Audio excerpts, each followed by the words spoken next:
Fabricio Werdum is a judo black belt, second-degree black belt in jiu-jitsu, a two-time world champion at black belt in the gi, and a two-time ADCC champion in the super heavyweight class.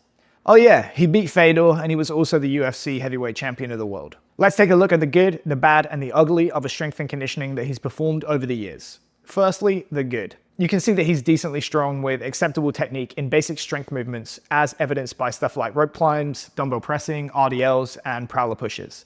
For those of you who've seen the BJ Penn video I did, he also appears to have undergone a period of training with a Marinovich or Sports Science Lab inspired strength coach, and that to my mind is some of the best training that he's done.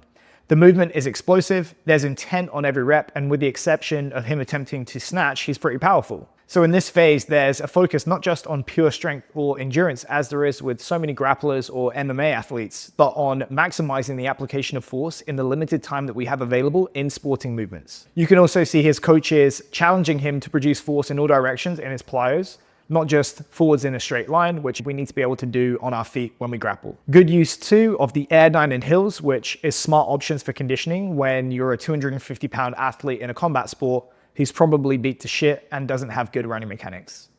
Now, on the bad side, he seems to have forgotten this fact at other times in his career by doing stuff like all-out sprinting on concrete, which is just not worth it in my opinion.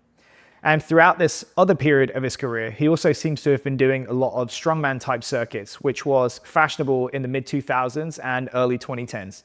Shout out to Joe DeFranco.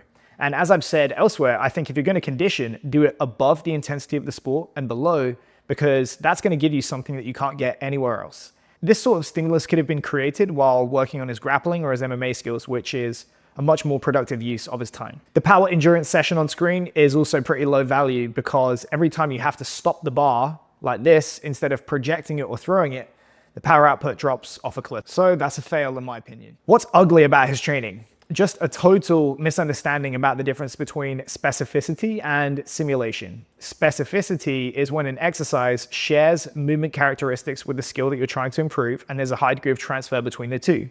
Simulation is when it just looks like that skill and does nothing in terms of transfer.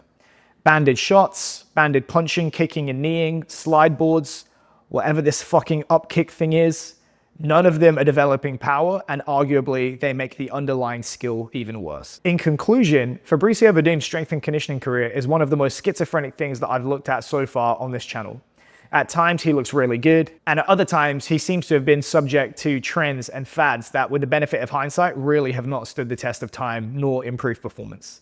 And every now and then he'll do some stuff that I would just slap an intern across the face for even dreaming about programming. So overall, C-.